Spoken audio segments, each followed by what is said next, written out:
अस्सलाम वालेकुम बच्चों, मिस मर्ती की क्लास में आप सबको वेलकम। क्या आप जानते हैं अल्केमिस्ट इस बात पे यकीन रखता था कि मरकरी को दूसरे मेटल के साथ मिलाकर गोल्ड में कन्वर्ट किया जा सकता है। आइए चलते हैं क्लासरूम की जानिब। अब पढ़ते हैं आज का टॉपिक। आज हम केमिस्ट्री क्लास 9 के चैप्टर नंबर 1 में बेसिक डेफिनेशंस के बारे में पढ़ते हैं। इन टॉपिक्स को पढ़ने के बाद स्टूडेंट्स इस काबिल होंगे कि एटॉमिक नंबर, एटॉमिक मास और एटॉमिक मास यूनिट की तारीफ कर सकें, कार्बन 12 की बुनियाद पर रिलेटिव एटॉमिक मास की तारीफ कर सकें, एम्पिरिकल फार्मूला और मॉलिक्यूलर फार्मूला में फर्क कर सकें। आइए पढ़ते हैं एटॉमिक नंबर और मास नंबर के बारे में। एटॉमिक नंबर और मास नंबर। किसी एलिमेंट का एटॉमिक नंबर उस एलिमेंट के हर एटम के न्यूक्लियस में मौजूद प्रोटॉन्स की तादाद को जाहिर करता है। उसे Z की अलामत से जाहिर किया जाता है। चूंकि किसी एक एलिमेंट के तमाम एटम्स में प्रोटॉन्स की तादाद हमेशा एक जैसी होती है, लिहाजा उनका एटॉमिक नंबर एक ही होता है। चुनांचे हर एलिमेंट का एक मखसूस एटॉमिक नंबर होता है जिसे उसकी शनाख्त भी कहा जाता है। मिसाल के तौर पर हाइड्रोजन के एटम्स में एक प्रोटॉन होता है, उनका एटॉमिक नंबर Z=1 है। कार्बन के तमाम एटम्स में 6 प्रोटॉन्स होते हैं, उनका एटॉमिक नंबर Z=6 है। इसी तरह ऑक्सीजन में 8 प्रोटॉन्स होते हैं, उनका एटॉमिक नंबर Z=8 है। और सल्फर जिसमें 16 प्रोटॉन्स हैं, उनका एटॉमिक नंबर Z=16 है। किसी एलिमेंट का मास नंबर उसके एक एटम में मौजूद प्रोटॉन्स और न्यूट्रॉन्स की मजमूई तादाद को जाहिर करता है। उसे अलामत A से जाहिर किया जाता है। इसे मालूम करने के लिए A=Z+N का फॉर्मूला इस्तेमाल किया जाता है। यहाँ N उस एलिमेंट के एटम्स में मौजूद न्यूट्रॉन्स की तादाद है। हर प्रोटॉन और न्यूट्रॉन का मास एक यूनिट एटॉमिक मास के बराबर होता है। मिसाल के तौर पर हाइड्रोजन के न्यूक्लियस में एक प्रोटॉन और कोई न्यूट्रॉन नहीं होता। उसका एटॉमिक मास नंबर A=1 + 0=1 है। कार्बन के एटम में 6 प्रोटॉन और 6 न्यूट्रॉन्स होते हैं, लिहाजा उसका एटॉमिक मास नंबर A=12 है। चंद एलिमेंट्स और उनके एटॉमिक और मास नंबर्स। एलिमेंट हाइड्रोजन, प्रोटॉन्स की तादाद 1, न्यूट्रॉन्स की तादाद 0, atomic number 1, mass number 1। Element carbon, protons की तादाद 6, न्यूट्रॉन्स की तादाद 6, atomic number 6, mass number 12। Element nitrogen, protons की तादाद 7, न्यूट्रॉन्स की तादाद 7, atomic number 7, mass number 14। Element oxygen, protons की तादाद 8, न्यूट्रॉन्स की तादाद 8, atomic number 8, mass number 16। Element fluorine, protons की तादाद 9, न्यूट्रॉन्स की तादाद 10, atomic number 9, mass number 19। Element sodium, protons की तादाद 11, न्यूट्रॉन्स की तादाद 12, atomic number 11, mass number 23। Element magnesium, protons की तादाद 12, न्यूट्रॉन्स की तादाद 12, atomic number 12, mass number 24। Element potassium, protons की तादाद 19, न्यूट्रॉन्स की तादाद 20, atomic number 19, mass number 39। Element calcium, protons की तादाद 20, न्यूट्रॉन्स की तादाद 20, atomic number 20 and mass number 40। एक एटम का mass number A=238, atomic number 92 हो तो उसमें प्रोटॉन्स और न्यूट्रॉन्स की तादाद क्या होगी? हल। सबसे पहले मसले की दी गई स्टेटमेंट से डेटा तैयार कीजिए और फिर उसी डेटा की मदद से मसले को हल कीजिए। डेटा A=238, Z=92, प्रोटॉन्स की तादाद मालूम करनी है, न्यूट्रॉन्स की तादाद भी मालूम करनी है। अब प्रोटॉन्स और न्यूट्रॉन्स की तादाद मालूम कीजिए। प्रोटॉन्स की तादाद बराबर है Z के, जो कि बराबर होगी 92 के। न्यूट्रॉन्स की तादाद बराबर है N के, जो कि बराबर है A-Z के, यानी 238 - 92, जो कि बराबर होगा 146 के। आइए बच्चों एनिमेटेड वीडियो से समझते हैं। जब आप पीरियोडिक टेबल को देखते हैं तो आप नोट करेंगे कि हर एक एलिमेंट अपना एक बॉक्स रखता है और उस बॉक्स में आपको 2 अदद मिलेंगे, एटॉमिक नंबर जो कि ऑपरेटर नंबर होता है और मास नंबर। लेकिन आप इन नंबर्स का मतलब क्या लेते हैं? एटॉमिक नंबर का अपना सिंबल Z है। ये नंबर हमें बताता है कि किसी भी एलिमेंट के एटम्स में प्रोटॉन्स कितने हैं। किसी खास एलिमेंट के एटम्स में उनकी तादाद एक जैसी है। मुख्तलिफ एलिमेंट मुख्तलिफ एटॉमिक नंबर्स रखते हैं। इसका मतलब है कि वो मुख्तलिफ प्रोटॉन्स की तादाद रखते हैं। मिसाल के तौर पर एक हाइड्रोजन का एटम एक एटॉमिक नंबर रखता है क्योंकि ये एक प्रोटॉन रखता है, लेकिन ऑक्सीजन का एटम 8 एटॉमिक नंबर्स रखता है क्योंकि ये 8 प्रोटॉन्स रखता है। अगला नंबर जो हम देखेंगे मास नंबर है और इसका सिंबल A है। मास नंबर बताता है कि कितने प्रोटॉन्स और न्यूट्रॉन्स हैं। हमें ये याद रखना चाहिए कि प्रोटॉन्स और रिलेटिव मास किसी भी एटम का एक है। इलेक्ट्रॉन्स बहुत छोटे होते हैं और उन्हें मास नंबर में शामिल करने की जरूरत नहीं होती। तो अगर आप किसी एलिमेंट का मास नंबर जानते हैं और एटॉमिक नंबर जानते हैं तो किसी भी खास एलिमेंट के न्यूट्रॉन्स की तादाद कैलकुलेट कर सकते हैं। Mass number is equal to atomic number plus numbers of neutrons, जबकि एटॉमिक नंबर किसी भी एलिमेंट का सिर्फ प्रोटॉन नंबर है। ताहम mass number is equal to proton plus neutrons. तो अगर हम ऑक्सीजन का मास नंबर 16 लेते हैं तो इनके पास 8 प्रोटॉन्स हैं, लेकिन इसमें कितने न्यूट्रॉन्स हैं?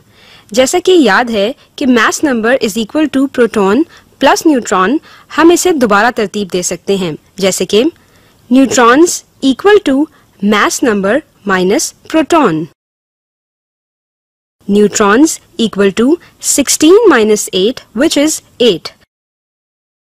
ऑक्सीजन ताहम ये 8 न्यूट्रॉन्स रखता है। चलें एक और मिसाल लेते हैं। लिथियम का मास नंबर 7 और ये 3 प्रोटॉन्स रखता है। इसके पास कितने न्यूट्रॉन्स होंगे? Mass number equal to proton plus neutrons, हम इसे दोबारा तरतीब दे सकते हैं। Neutrons equal to mass number minus proton को जाहिर करता है। न्यूट्रॉन्स इक्वल टू 7 माइनस 3, ये तमाम लिथियम के बराबर है, ताहम 4 न्यूट्रॉन्स हैं।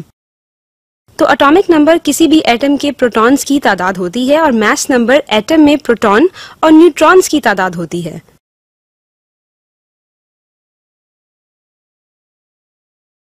तो बच्चों रिलेटिव एटॉमिक मास और एटॉमिक मास यूनिट के बारे में पढ़ेंगे।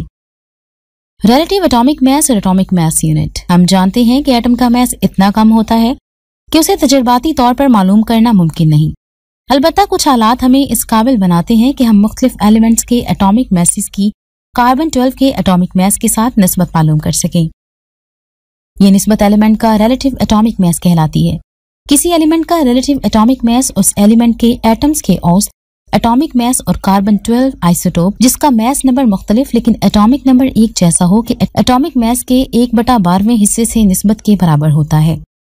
कार्बन 12 के मयार की बुनियाद पर कार्बन के एटम का एटॉमिक मास 12 है, जिसका 1/12वां हिस्सा 1 है। जब हम दीगर एलिमेंट्स के एटॉमिक मासेस का मवाजना कार्बन 12 के एटमों के साथ करते हैं तो वो उन एलिमेंट्स के रिलेटिव एटॉमिक मासेस को जाहिर करते हैं। रिलेटिव एटॉमिक मास की यूनिट को एटॉमिक मास यूनिट कहा जाता है, जिसका सिंबल AMU है।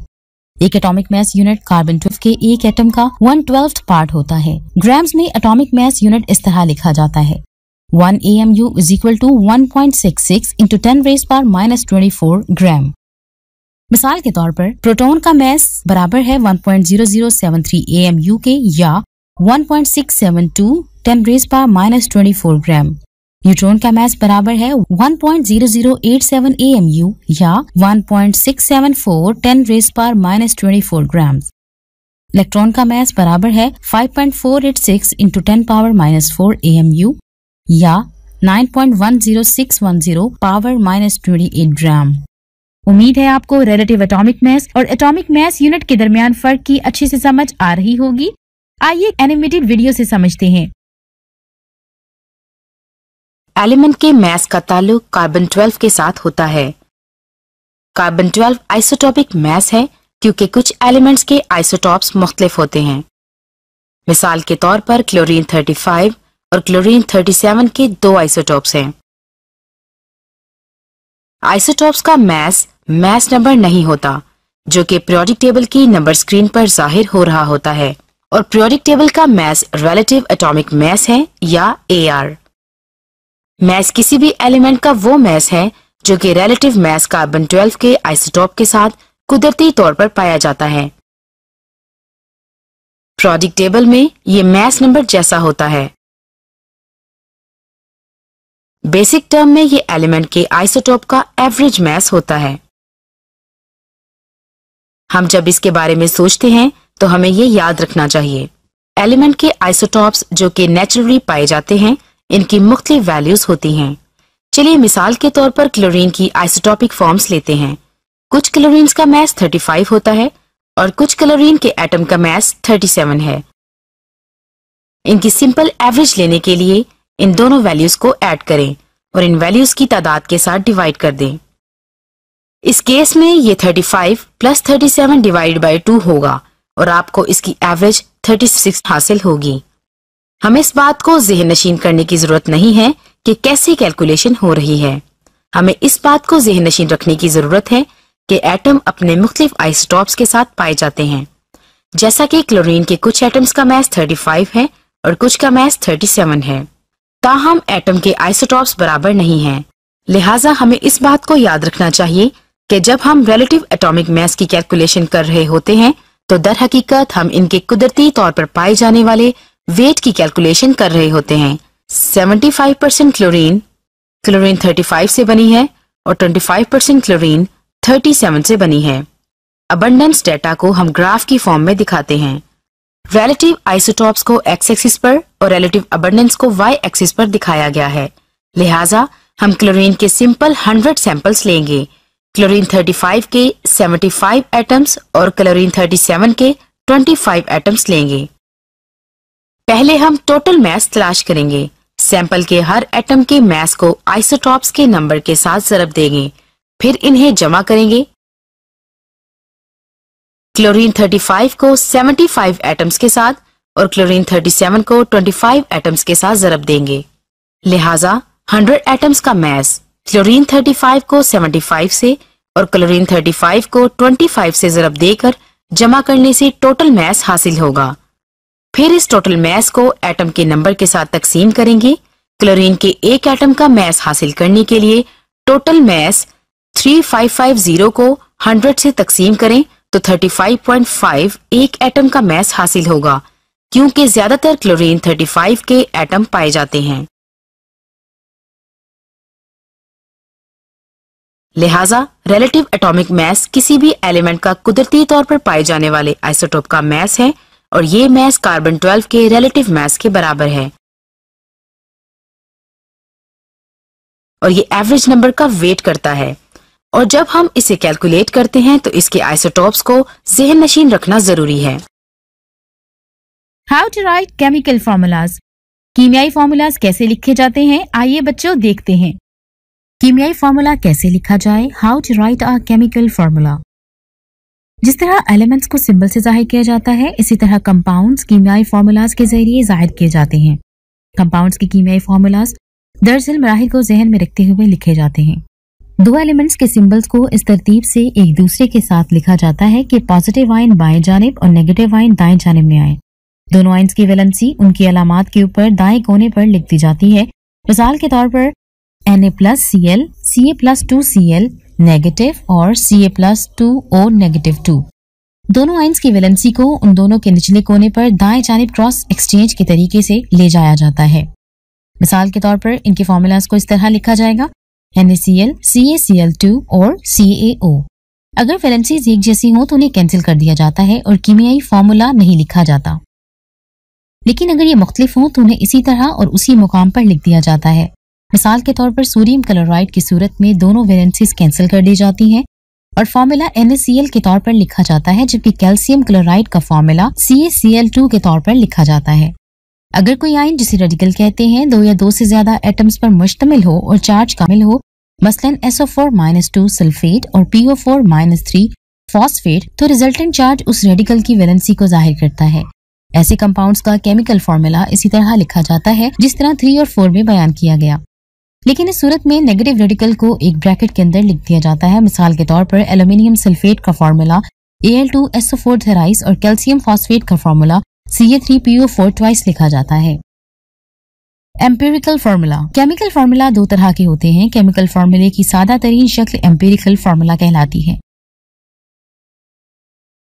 इस वीडियो में हम मॉलिक्यूलर फार्मूला और एम्पिरिकल फार्मूला के दरमियान फर्क को सीखेंगे और एम्पिरिकल फार्मूला को मास की परसेंटेज कंपोजिशन से कैसे मालूम किया जा सकता है और कैसे एम्पिरिकल फार्मूला से मॉलिक्यूलर फार्मूला तलाश किया जाता है।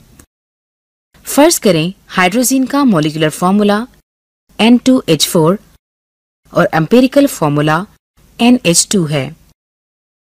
मॉलिक्यूलर फार्मूला हमें दो चीजें बताता है। एक, मॉलिक्यूल में एटम की टाइप क्या है, इस गैस में नाइट्रोजन और हाइड्रोजन एटम्स हैं, और दूसरी बात ये कि हर एटम की कितनी टाइप्स हैं। इस केस में 2 नाइट्रोजन एटम्स और 4 हाइड्रोजन एटम्स हैं। एम्पिरिकल फार्मूला भी हमें दो चीजों के बारे में बताता है।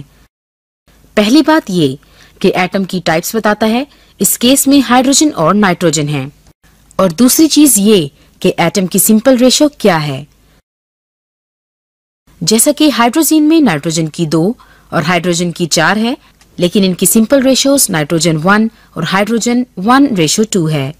सबसे अच्छा तरीका मास की परसेंटेज कंपोजिशन से एम्पिरिकल फार्मूला तलाश करने के लिए सवाल में परसेंटेज कंपोजिशन का एनालिसिस करें। कंपाउंड में नाइट्रोजन का मास 87.5% और हाइड्रोजन का मास 12.5% है। चलिए पहले एम्पिरिकल फार्मूला कैलकुलेट करें। पहले हर एटम के लिए अलग कॉलम बनाते हैं। N नाइट्रोजन को, H हाइड्रोजन को जाहिर करता है। हम कॉलम में मास की परसेंटेज लिख देंगे। नाइट्रोजन के कॉलम में मास परसेंटेज 87.5 और हाइड्रोजन के कॉलम में 12.5% लिखेंगे।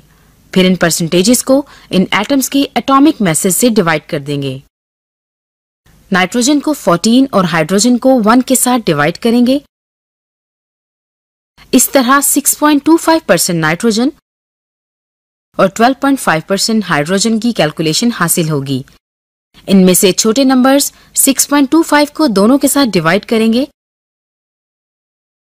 इस तरह हमें 1 और 2 की रेशोज हासिल होती हैं और 2 छोटी रेशो है। लिहाजा एम्पिरिकल फार्मूला NH2 है। लेकिन हम मॉलिक्यूलर फार्मूला कैसे तलाश करेंगे? इस कंपाउंड का मॉलिक्यूलर मास 32 है। मॉलिक्यूलर फार्मूला एम्पिरिकल फार्मूला को N से मल्टीप्लाई करके हासिल किया जाता है। एम्पिरिकल मास एम्पिरिकल फार्मूला को बताता है। इस केस में नाइट्रोजन 14 हाइड्रोजन 2 के साथ मिलकर 16 देती है। लिहाजा मॉलिक्यूलर फार्मूला एम्पिरिकल फार्मूला को N से मल्टीप्लाई करके हासिल होता है। मॉलिक्यूलर मास भी एम्पिरिकल मास को N से मल्टीप्लाई करने से हासिल होता है। मॉलिक्यूलर मास 32 और एम्पिरिकल मास 16 को मल्टीप्लाई करें तो मॉलिक्यूलर मास हासिल होता है। लिहाजा N is equal to 32/16 is equal to 2। इससे जवाब 2 हासिल होगा। इसी तरह मॉलिक्यूलर फार्मूला एम्पिरिकल फार्मूला को N से मल्टीप्लाई करें तो हासिल होता है। लिहाजा NH2 into N या NH2 into 2 हमें N2H4 देता है। चलिए पीछे जाते हैं। मॉलिक्यूलर फार्मूला से एटम के मॉलिक्यूल्स की टाइप्स मालूम की जाती हैं और इसका दुरुस्त नंबर मालूम किया जाता है, और एम्पिरिकल फार्मूला मॉलिक्यूल में एटम्स की टाइप्स बताता है और इनकी सिंपल रेशोज बताता है। कीमियाई फार्मूला की अहमियत। ये शय के नाम को जाहिर करता है, जैसे H2O यानी पानी एक मतवाजुन कीमियाई मसावात में कंपाउंड के मॉलिक्यूल्स के एक मोल को जाहिर करता है। हकीकत में ये कंपाउंड का एक मॉलिक्यूल या उसका फार्मूला यूनिट है। ये कंपाउंड के मास को AMU या ग्राम्स में जाहिर करता है। ये कंपाउंड में मौजूद एलिमेंट और उनकी मिकदार को भी जाहिर करता है। अब हम बच्चों इस वीडियो से समझेंगे, तो आइए देखते हैं। अगर आपने कपड़े पर लगा हुआ टैग देखा हो तो इसमें मुख्तलिफ फाइबर्स की परसेंटेज कंपोजिशंस होती हैं, लेकिन टोटल कंपोजिशन मटेरियल की 100% होती है। इसी तरह आप कंपाउंड में एटम की परसेंटेज मालूम कर सकते हैं।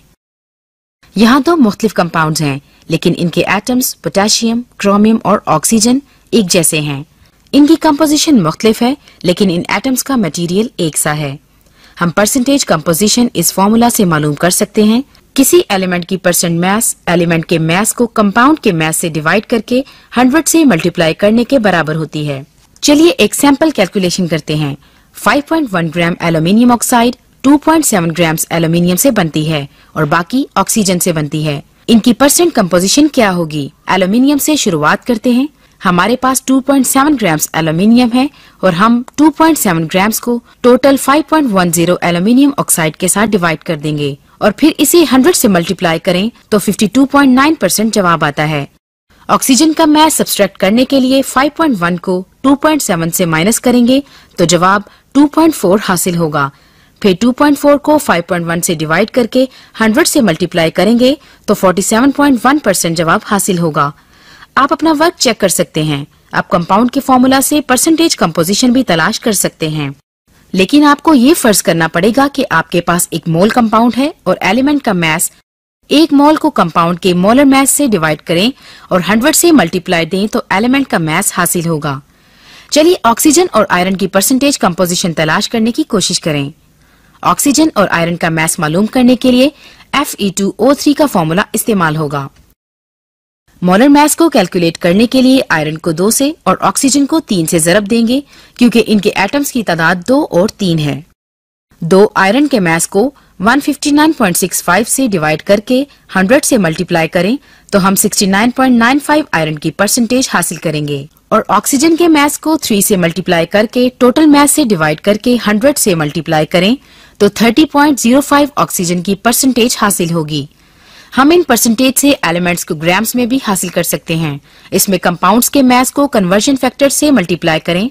आपको 100 ग्राम्स में परसेंटेज को फर्ज करने की जरूरत है।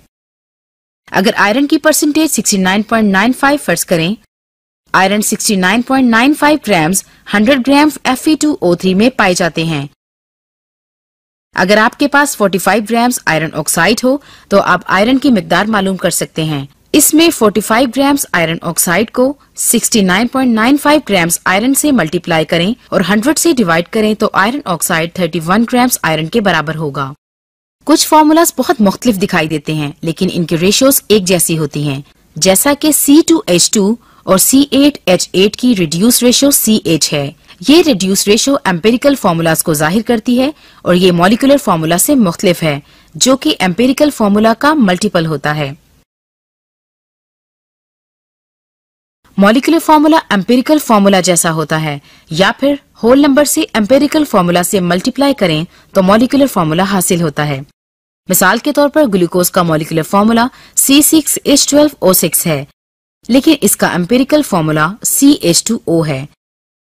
आप मोलर मास के इस्तेमाल से एम्पिरिकल फॉर्मूला की मदद से मॉलिक्यूलर फॉर्मूला मालूम कर सकते हैं। पहले मोलर मास मालूम करके एम्पिरिकल फॉर्मूला से मल्टीप्लाई करें, फिर एक्सपेरिमेंटल मोलर मास से डिवाइड कर दें, फिर जवाब को एम्पिरिकल फॉर्मूला के साथ मल्टीप्लाई कर दें।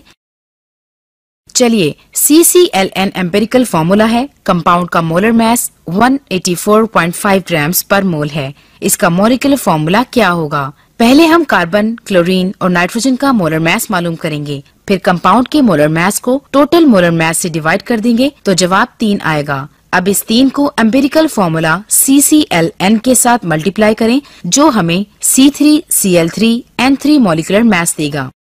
Interesting information. Only one letter doesn't appear in the periodic table. It's the letter J. Go ahead and double check. Molecular mass और फॉर्मूला मास।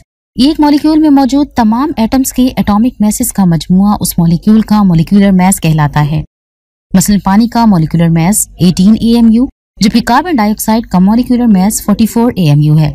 मिसाल नंबर 1, नाइट्रिक एसिड HNO3 का molecular mass मालूम करें। H का atomic मास बराबर है 1 AMU के, N का एटॉमिक मास बराबर है 14 AMU के, 14 AMU के, O का एटॉमिक मास बराबर है 16 AMU के। मॉलिक्यूलर फॉर्मूला बराबर है HNO3 के। Molecular mass is equal to H का एटॉमिक मास जमा N का एटॉमिक मास जमा O का एटॉमिक मास 3 बराबर है 1 जमा 14 जमा 3 ज़रब 16 के, जो कि बराबर होगा 63 AMU के। आयनिक कंपाउंड्स सारुखी ठोस क्रिस्टल्स बनाते हैं और फार्मूला यूनिट से जाहिर किए जाते हैं। इस सूरत में एक शय की एक फार्मूला यूनिट में मौजूद तमाम एलिमेंट्स के एटॉमिक मासेस के मजमूए को फार्मूला मास कहते हैं। मिसाल के तौर पर सोडियम क्लोराइड का फार्मूला मास 58.5 AMU और कैल्शियम कार्बोनेट CaCO3 का 100 AMU है। मिसाल 1.3 पोटेशियम सल्फेट K2SO4 का फॉर्मूला मास मालूम करें। हल K का एटॉमिक मास बराबर है 39 AMU के, S का एटॉमिक मास बराबर है 32 AMU के, O का एटॉमिक मास बराबर है 16 AMU की। फॉर्मूला यूनिट बराबर है K2SO4 के। फॉर्मूला मास बराबर है 2 इंटू K का एटॉमिक मास प्लस सल्फर का atomic mass plus 4 into O का atomic mass. Formula mass is equal to 2 into 39 plus 32 plus 4 into 16 that is equal to 78 plus 32 plus 64 that is equal to 174 AMU। आइए कुछ सवालों के जवाब सोचते हैं।